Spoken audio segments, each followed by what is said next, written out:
Hello everyone, welcome to my YouTube channel. I hope you are all well. Today we will discuss about enzyme kinetics. Enzyme kinetics क्या होता है, कैसे होता है, ये जानने के लिए वीडियो के एंड तक बने रहिए और हमारे YouTube चैनल को लाइक, सब्सक्राइब एंड शेयर करना ना भूलें।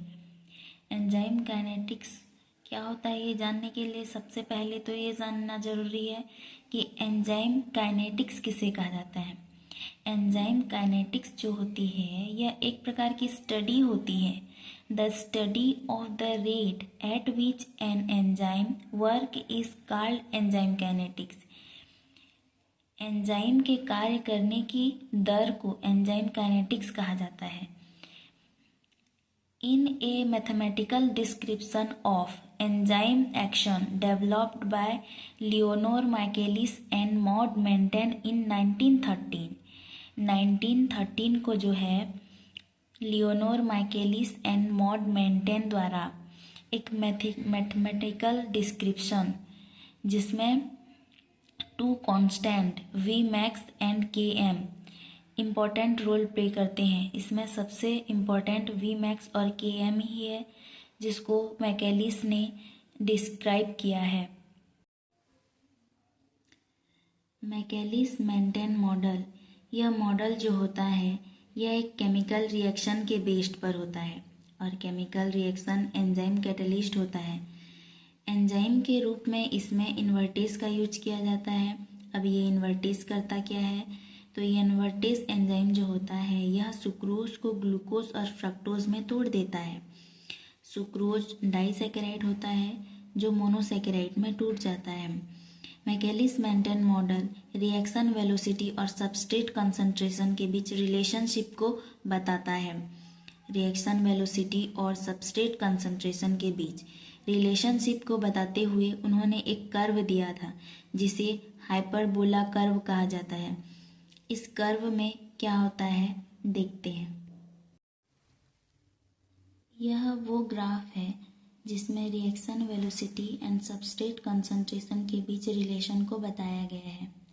इसमें एक्स एक्सिस पर वेलोसिटी को बताया गया है एंड वाई एक्सिस पर सबस्ट्रेट के कंसंट्रेशन को बताया गया है।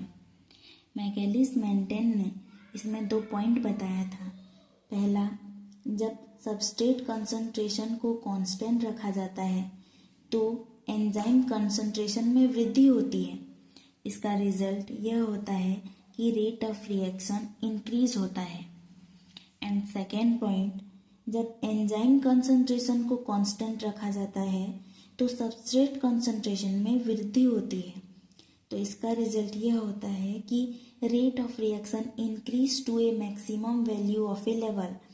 उसका एक लेवल तक रिएक्शन का रेट जो होता है एक लेवल तक बढ़ता है और फिर उसी लेवल में यह स्टेबल हो जाता है। वी मैक्स या के एम, इसे डिटेल में जानना ज़रूरी होता है क्योंकि मैकेलिस मेंटेन मॉडल में इसे इम्पोर्टेंस रखा गया है।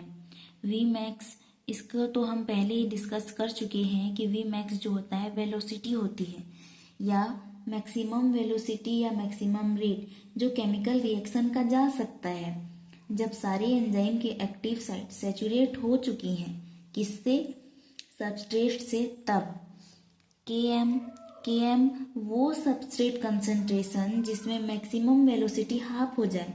यदि के एम कम है तो इसका मतलब यह है कि कम सबस्ट्रेट चाहिए वी मैक्स हाफ लाने के लिए। के एम को थोड़ा डिटेल में पढ़ना ज़रूरी है क्योंकि मैकेलिस मेंटेन कांस्टेंट इसी को बोला जाता है। इन्होंने के एम के बारे में ही बताया था। के एम मेनली होता है मैकेलिस कांस्टेंट या मैकेलिस मेंटेन कांस्टेंट भी इसी को बोलते हैं। ये हमने डिस्कस कर लिया है कि कौन सी सबस्ट्रेट की कंसंट्रेशन होगी जिसमें वेलोसिटी रिएक्शन की हाफ हो जाए मैक्सिमम से। इसकी जो वैल्यू होती है वह डिफरेंट एंजाइम के लिए डिफरेंट वेरी करती है, सेम नहीं रहती है कभी भी। इसकी value enzyme to enzyme vary करेगी।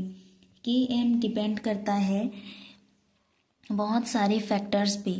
यह टेम्परेचर पे डिपेंड करता है, नेचर ऑफ सबस्ट्रेट, सबस्ट्रेट का नेचर किस प्रकार का है, इसका पीएच, इसका सॉल्यूशन किस प्रकार का होता है, यह भी डिपेंड करता है, एंड आयनिक स्ट्रेंथ पर भी डिपेंड करता है।